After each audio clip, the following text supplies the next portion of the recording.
तो शायद आज आधी आबादी शिक्षा से वंचित होती। क्या आज का समाज सच में बदल गया है? जब भी कोई बच्चा सवाल पूछेगा, लड़ाई अभी खत्म नहीं हुई है। सबसे भारी पत्थर था समाज की सोच। आज जो इतना ये आसान रास्ता दिख रहा है, कभी यही रास्ता पत्थरों से घिरा हुआ था। और इन पत्थरों में सबसे भारी पत्थर था समाज की सोच। जब मैं पहली बार पढ़ने निकली, लोगों ने मुझ पे फूल नहीं बरसाए थे, कीचड़ और पत्थर फेंके थे। पर समाज से भयभीत होकर तुम रुकी नहीं साहू। हाँ, क्योंकि मैं जानती थी कि अगर मैं रुक गई तो एक समाज की हजारों बेटियों का क्या होगा, जो पढ़ना चाहती है, लिखना चाहती है, आगे बढ़ना चाहती है। आज भी ये बेटियां इंजीनियर बनना चाहती है, पायलट बनना चाहती है, कुछ कर दिखाना चाहती है। लेकिन एक समय था जब लड़कियों का पढ़ना भी अपराध माना जाता था। और हमने इन्हीं अपराध की जंजीरों को तोड़ा। तुम्हें याद है सावित्री, इन्हीं बच्चों की खातिर हमें अपने घर से बेघर होना पड़ा था।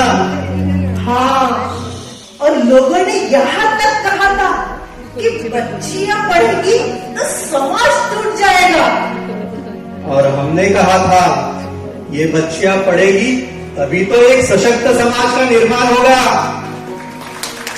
आज ये समाज बदल गया है, ये दुनिया बदल गई है, लेकिन क्या समाज के लोगों की सोच बदली है?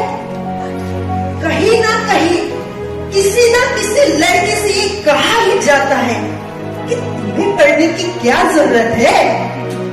और यही हमारे बच्चों पे हो रहा है अन्याय। अगर मैं उस दिन इन पत्थरों से डरकर घर लौट आती तो शायद ये स्कूल आज भी खाली होता, खाली।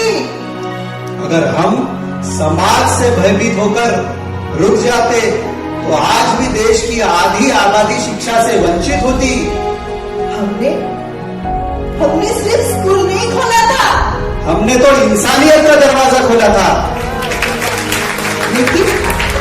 लेकिन सवाल अभी भी बाकी है। और याद रखना, शिक्षा सिर्फ हमारा ज्ञान नहीं बढ़ाती, बल्कि शिक्षा इंसान को इंसान से, इंसानियत से जीना सिखाती है। लेकिन लोग कहते हैं कि बच्चियों को पढ़ाई की क्या जरूरत है? अगर यही सवाल रहा तो हमारी लड़ाई अभी खत्म नहीं हुई है। और याद रखना, जिस दिन ये बच्चियां पढ़ लिख जाएगी तभी हमारा सपना पूरा होगा। ये बच्चियां स्कूल जाएगी, डॉक्टर, कलेक्टर, इंजीनियर बनेगी, तभी हमारा सपना पूरा हो सकता है। हमने तो एक शिक्षा का अवसर खोला था, एक सपना देखा था।